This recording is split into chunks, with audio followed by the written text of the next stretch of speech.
ఈ mileage test అనేది నేను రాత్రిపూట చేస్తున్నాను. ఇంకొకటి ఏంటంటే ట్రాఫిక్ ఎక్కడ నాకు టచ్ అవ్వదు. సో నేను ఒకసారి హైవే ఎక్కానంటే 100, 120, 80 ఈ స్పీడ్లో వెళ్ళిపోతూ ఉంటాను కాబట్టి నాకు వచ్చే మైలేజ్ నేను మీకు చూపిస్తాను. సో మీ వెహికల్కి కూడా ఇంత మైలేజ్ వస్తుందని నేను ఎగ్జాక్ట్ చెప్పలేను, ఎందుకంటే మీరు ఏ కండిషన్లో మీ వెహికల్ని డ్రైవ్ చేస్తున్నారో నేను చెప్పలేను కదా. సో డ్రైవర్ మారే కొద్దీ మన వెహికల్ మైలేజ్ అనేది చేంజ్ అవుతూ ఉంటుంది. డే టైంలో చేస్తే ఒక మైలేజ్ వస్తుంది, నైట్ టైంలో చేస్తే ఒక మైలేజ్ వస్తుంది.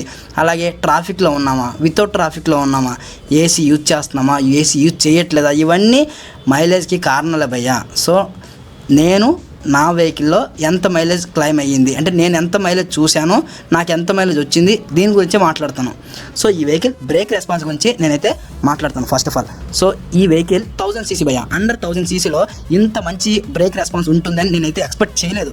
సో నేను 80 to 100, 120, 130, 140 వరకు కూడా డ్రైవ్ చేశాను, మీకు చూపిస్తాను అది కూడా.